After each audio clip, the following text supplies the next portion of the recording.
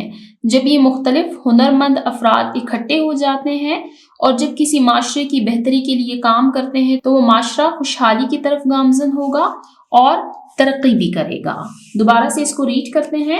لوگوں کا ایک دوسرے سے رنگ، نسل، مذہب، زبان اور علاقے کے لحاظ سے مختلف ہونا تنوع کہلاتا ہے۔ معاشرے میں مختلف صلاحیتوں اور خوبیوں کے حامل لوگوں کے مل جل کر پرامن طریقے سے رہنے اور مل کر کام کرنے سے صحت مند یعنی خوشحال اور ترقی یافتہ معاشرہ قائم ہوتا ہے۔ سوال نمبر 2، رواداری کی تعریف کریں اور بتائیں کہ معاشرے میں رواداری کیسے پیدا ہوتی ہے۔ رواداری معاشرے میں مختلف عقائد، نظریات اور رویوں کا احترام کرنا رواداری کہلاتا ہے۔ کہ معاشرے میں جب مختلف لوگ موجود ہوتے ہیں تو ان کے عقائد، نظریات اور رویے بھی مختلف ہوں گے، لیکن جب ایک معاشرے میں رہتے ہوئے ہم ان عقائد، ان نظریات اور ان رویوں کا احترام کرتے ہیں تو اس کو رواداری یعنی ٹالرنس کہا جاتا ہے۔ اور یہ معاشرے میں کیسے پیدا ہوتی ہے؟ دوسروں کے نقطۂ نظر اور عقائد کا احترام کرنا اور مثبت سوچ اور رویہ اختیار کر کے ہم معاشرے میں رواداری پیدا کر سکتے ہیں۔ کہ جب ہم دوسروں کے نقطۂ نظر یعنی ان کی اوپینین کو سمجھیں گے اور ان کے عقائد، چاہے وہ دنیاوی ہو یا مذہبی ہو، جب ہم ان کا احترام کریں گے اور مثبت یعنی پازیٹیو سوچ اور رویہ اختیار کریں گے تو ہمارے معاشرے میں رواداری پیدا ہوگی۔ سب سے امپورٹنٹ پوائنٹ یہ ہے کہ جب ہم دوسروں کی بات سنتے اور سمجھتے ہیں تو معاشرے میں رواداری پیدا ہوتی ہے۔ اس کو دوبارہ سے ریڈ کرتے ہیں۔ معاشرے میں مختلف عقائد، نظریات اور رویوں کا احترام کرنا رواداری کہلاتا ہے۔ دوسروں کے نقطۂ نظر اور عقائد کا احترام کرنا اور مثبت سوچ اور رویہ اختیار کر کے ہم معاشرے میں رواداری پیدا کر سکتے ہیں۔ یہاں پر تفصیلی سوالات ختم ہوتے ہیں۔ اب چلتے ہیں نیکسٹ پیج نمبر 12 کی طرف۔ سوال نمبر 3، اپنے گھر، اسکول یا محلے میں پیش آنے والا کوئی ایسا واقعہ لکھیے جس میں آپ نے کسی بات پر اختلاف کیا ہو، اختلاف کی وجہ بھی لکھیں۔ یہ ایک اورل ایکٹیویٹی ہے۔ کلاس روم میں بچوں نے اورلی بتانا ہے اپنے ٹیچر کو، یا ٹیچر نے بچوں سے اورلی پوچھنا ہے کہ وہ کوئی ایسا واقعہ لکھیے جس میں انہوں نے کسی بات سے اختلاف کیا ہو اور ان سے اس اختلاف کی وجہ بھی پوچھیے۔ اسکول، گھر یا محلے میں۔ گھر کی بات ہم گھر میں رہنے دیتے ہیں، بات کرتے ہیں اسکول اور محلے کی۔ یہ میں آپ کو اورلی بتا رہی ہوں، آپ اس کو غور سے سنیے کہ میرے کلاس میں بچوں نے مجھے ایسا کون سا واقعہ اسکول یا محلے کے بارے میں بتایا جس میں انہوں نے کسی سے اختلاف کیا ہو۔ تو مجھے اپنے اسکول کی ایک بچی نے بتایا کہ جب بھی ہماری کلاس کی اسمبلی کی باری ہوتی ہے تو ہماری ٹیچر صرف چند بچوں کو ہی اسٹیج پر جانے کا موقع دیتی ہے، جبکہ ٹیچر کو چاہیے کہ وہ تمام بچوں کو یکساں مواقع فراہم کرے۔ ان کا اختلاف بالکل درست ہے۔ ہر بچے کو یہ موقع فراہم کرنا چاہیے کہ وہ اپنی ایبلٹیز اور اپنی کانفیڈنس کو بوسٹ کرے۔ نیکسٹ پوائنٹ ہے محلے کے بارے میں۔ مجھے ایک بچے نے بتایا کہ ہمارے محلے کے پارک میں چند جھولے ہیں جن پر چند شریر بچوں کا قبضہ ہے۔ محلے کے لوگوں کو چاہیے کہ ان بچوں کو سمجھائیں کہ یہ جھولے تمام بچوں کے استعمال کے لیے ہیں۔ ان کا یہ اختلاف بالکل درست ہے کہ جھولے تمام بچوں کے لیے ہے تو تمام بچوں کو ہی ان کو استعمال کرنا چاہیے۔ تو یہ تھا ہمارا کوسچن نمبر 3 جس میں ہم نے گھر، اسکول یا محلے میں پیش آنے والا کوئی ایسا واقعہ لکھنا ہے جس پر کسی بات پر اختلاف کیا ہو اور اختلاف کی وجہ بھی بتانی ہے۔ آپ مجھ سے اپنے ایکسپیرینسز کامنٹ سیکشن میں شیئر کیجئے۔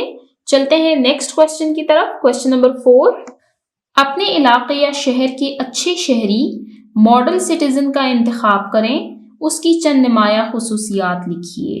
یہ امپورٹنٹ کوسچن ہے کہ آپ نے اپنے علاقے یا شہر میں کسی ایک اچھے شہری ماڈل سٹیزن کا انتخاب کرنا ہے اور اس کی چند نمایاں خصوصیات لکھنی ہیں۔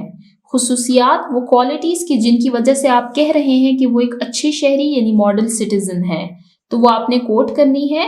یہ کوسچن بھی میں آپ کو اورلی بتا رہی ہوں۔ آپ اس میں کسی کا نیم بھی لکھ سکتے ہیں جو آپ کے لیے ایک اچھے شہری ماڈل سٹیزن ہے۔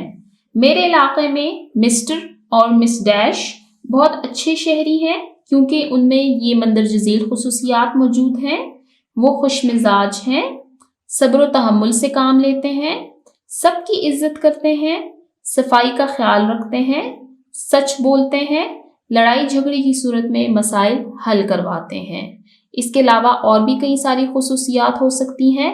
میں نے اپنے ماڈل سٹیزن کی کچھ خصوصیات آپ کو بتائی ہیں۔ اب چلتے ہیں نیکسٹ کوشچن نمبر 5 کی طرف۔ دی ہوئی تصویر میں بچہ کس بنیادی حق سے محروم ہے؟ تحریر کریں۔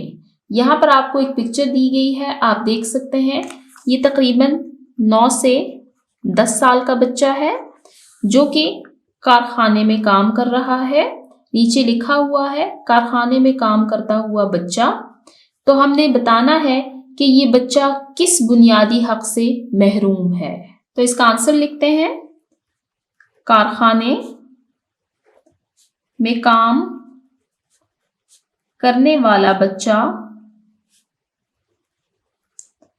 تعلیم کے حق سے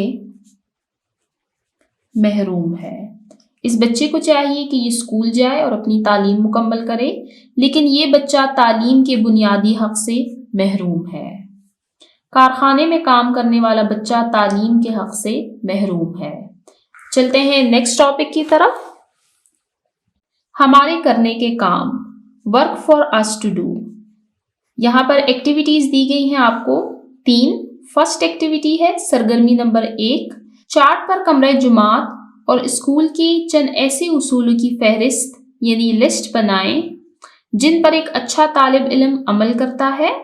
یہاں پر آپ کو ایک ایکٹیویٹی دی گئی ہے جس میں آپ نے ایک چارٹ بنانا ہے اور اس چارٹ میں آپ نے کچھ ایسے اصول یعنی پرنسپلز لکھنے ہیں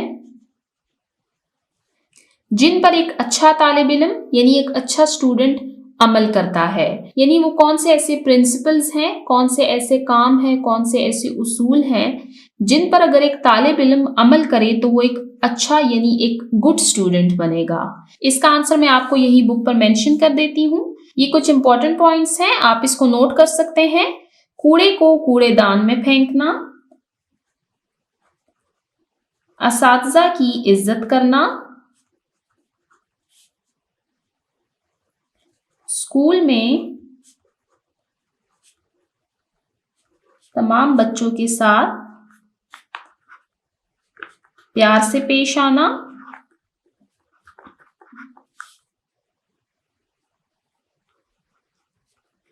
صفائی کا خیال رکھنا،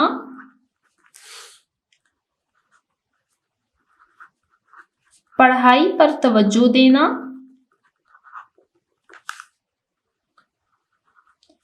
شور نہ مچانا،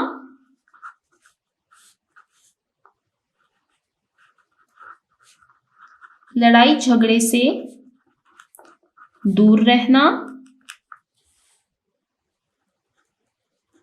اسکول کی چیزوں کو خراب نہ کرنا۔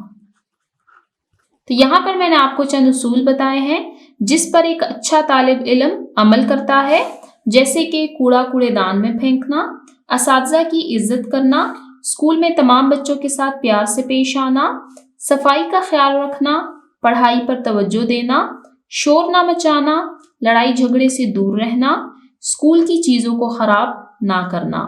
اب چلتے ہیں سرگرمی نمبر 2 ایکٹیویٹی نمبر 2 کی طرف۔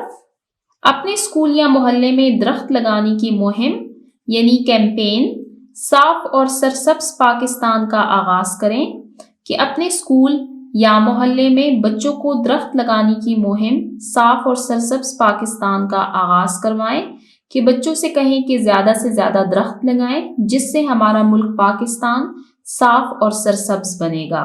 یعنی آپ نے اسکول یا محلے میں بچوں سے ٹری پلانٹیشن کیمپین یعنی درخت لگانے کی مہم کا آغاز کروانا ہے اور بچوں کو اس کے فوائد یعنی بینیفٹس بتانے ہیں کہ اس کیمپین اس مہم کا کیا فائدہ ہوگا، یعنی اگر وہ زیادہ سے زیادہ درخت لگاتے ہیں تو اس سے ہمیں کیا فائدہ ہوگا۔ سرگرمی نمبر 3 ایکٹیویٹی نمبر 3، کمرہ جماعت میں داخل ہوتے وقت اور باہر جاتے وقت قطار بنانے کا عملی مظاہرہ کریں، کہ بچوں سے پریکٹیکل کروائیں کہ وہ جب کلاس روم میں انٹر ہوتے ہیں یا جب کلاس سے باہر نکلتے ہیں تو وہ قطار یعنی لائن بنائیں۔ آپ نے یہ تینوں ایکٹیویٹیز اپنے کلاس روم میں، اپنے اسکول یا اپنے محلے میں کرنی ہے۔ آپ ان کے بارے میں مجھے کامنٹ سیکشن میں بتائیے کہ آپ نے ان میں سے کون سی ایکٹیویٹیز کو پرفارم کیا۔ اب نیچے چلتے ہیں۔ Internet link. ایک اچھا شہری ہونے کی بنا پر ہماری بہت سی ذمہ داریاں ہیں۔ آداب شہریت کے بارے میں مزید معلومات حاصل کرنے کے لیے دی ہوئی ویب سائٹ ملاحظہ کریں۔ نیچے آپ کو ایک ویب سائٹ دی گئی ہے جس میں آداب شہریت کے بارے میں مزید معلومات، مزید انفارمیشن دی گئی ہے۔ آپ اس ویب سائٹ کو ضرور وزٹ کریں۔ نیچے ٹیچنگ پوائنٹ دیا ہوا ہے، اس کو ریڈ کرتے ہیں۔ برائے اساتذہ، سرگرمی نمبر 1، طلبہ کو اچھے شہریوں کی مثالیں دیں، جیسے قائد اعظم، فاطمہ جناح، عبدالستار ایدی، رتھ فاؤ وغیرہ۔ یہاں پر کچھ شخصیات کا ذکر کیا گیا ہے۔ قائد اعظم بانی پاکستان ہے جنہوں نے برصغیر کے مسلمانوں کو انگریزوں اور ہندوؤں سے آزادی دلوائی۔ فاطمہ جناح یہ قائد اعظم محمد علی جناح کی بہن ہے جنہوں نے تحریک پاکستان میں اپنے بھائی قائد اعظم محمد علی جناح کا ساتھ دیا۔ عبدالستار ایدی یہ ایک نامی گرامی شخصیت ہے جنہوں نے پاکستانی ہونے کی حیثیت سے دکھی انسانیت کی خدمت کی اور اس مقصد کے لیے فلاحی تنظیم ایدی فاؤنڈیشن قائم کی۔ اس تنظیم نے پورے ملک میں بیماروں کے لیے کلینک اور بلڈ بینک، یتیموں اور لاوارثوں کے لیے پناہ گاہیں، مزدوروں کے لیے گھر اور کئی اسکول قائم کیے۔ نیز یہ تنظیم یعنی ایدی فاؤنڈیشن پوری دنیا میں قدرتی آفات اور جنگوں سے متاثرہ انسانوں کو امداد فراہم کرتی ہے۔ عبدالستار ایدی کی ان خدمات پر حکومت پاکستان کی طرف سے انہیں نشان امتیاز سے نوازا گیا تھا۔ رتھ فاؤ، ڈاکٹر رتھ فاؤ ایک جرمن معالج تھی۔ انہیں مدر آف لیپریسی پیشنٹس بھی کہا جاتا ہے۔ انہوں نے پاکستان میں 57 سال اپنی خدمات پیش کی اور کوڑ کے مرض کا خاتمہ کیا۔ تو یہ چند شخصیات کا ذکر کیا گیا تھا۔ بچوں کو ان کے بارے میں بتائیے، ان کو گروپس میں تقسیم کریں، انہیں بتائیں کہ ایک اچھا طالب علم بھی اچھے شہری کے زمرے میں آتا ہے۔ جب آپ ایک اچھے طالب علم بنیں گے تو آپ ایک اچھے شہری بھی بنیں گے۔ ان سے پوچھئے کہ ایک اچھا طالب علم کن اصولوں کو اپناتا ہے۔ بچوں سے پوچھئے کہ اچھا طالب علم کون ہے۔ یہاں پر ہم نے ایکٹیویٹی نمبر 1 میں کچھ پرنسپلز پڑھے تھے کہ ایک اچھا طالب علم کن اصولوں کو، کن پرنسپلز کو فالو کرتا ہے۔ تو یہاں پر وہی بات کی گئی ہے کہ جو بچہ، جو اسٹوڈنٹ ان پرنسپلز کو فالو کرتا ہے وہ ایک اچھا اسٹوڈنٹ، ایک اچھا طالب علم ہوتا ہے۔ بعد ازاں یہ اصول چارٹ پر فہرست کی صورت میں مرتب کرائیں اور کمرہ جماعت میں سرگرمی کارنر، ایکٹیویٹی کارنر میں آویزاں کریں۔ یہ پرنسپلز آپ نے چارٹ پر لکھنے ہیں اور پھر ان کو اپنی کلاس میں ایکٹیویٹی کارنر میں اس کو ڈسپلے کرنا ہے۔ سرگرمی نمبر 2، ایکٹیویٹی نمبر 2، طلبہ سے ماحول کو صاف ستھرا رکھنے کے طریقے پوچھئے اور ان طریقوں کی فہرست بنوائیں۔ ان کو درختوں کی اہمیت کے بارے میں بتائیں۔ انہیں بتائیں کہ درخت ہمارے ماحول کو صاف ستھرا رکھتے ہیں۔ اسکول میں درخت لگانے کی مہم کا آغاز کریں۔ اسکول کے باقی بچوں کو بھی اس میں شامل کریں۔ طلبہ کو اپنے گھر اور محلے میں بھی درخت لگانے کو کہیں۔ یہاں پر بات کی گئی ہے درخت لگانے کی مہم، ٹری پلانٹیشن کیمپین، کہ بچوں سے کہیں کہ زیادہ سے زیادہ درخت لگائیں اور ان کو درخت لگانے کے فوائد یعنی اس کے بینیفٹس بھی بتائیں کہ اس کے کیا فائدے ہوں گے۔ چلتے ہیں نیکسٹ پیج نمبر 13 کی طرف۔ حصہ معروضی آبجیکٹو، سوال نمبر 1، درست جواب کا انتخاب کریں اور ٹک کا نشان لگائیں۔ نمبر 1، ہر انسان کا پہلا بنیادی حق ہے۔ الف برابری کا، ب آزادی کا، جیم زندگی کا، دال تعلیم کا۔ اس میں درست جواب ہے جیم زندگی کا۔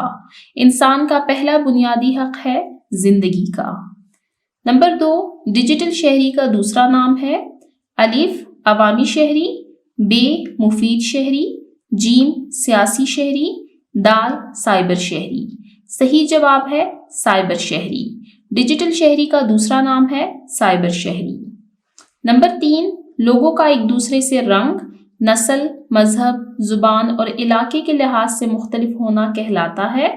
الف رواداری، ب مساوات، جیم تنوع، دال انصاف۔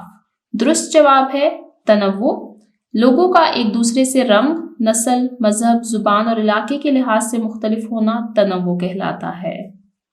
نمبر 4، کسی معاشرے میں رہتے ہوئے لوگوں میں آداب و اخلاقیات کا شعور کہلاتا ہے۔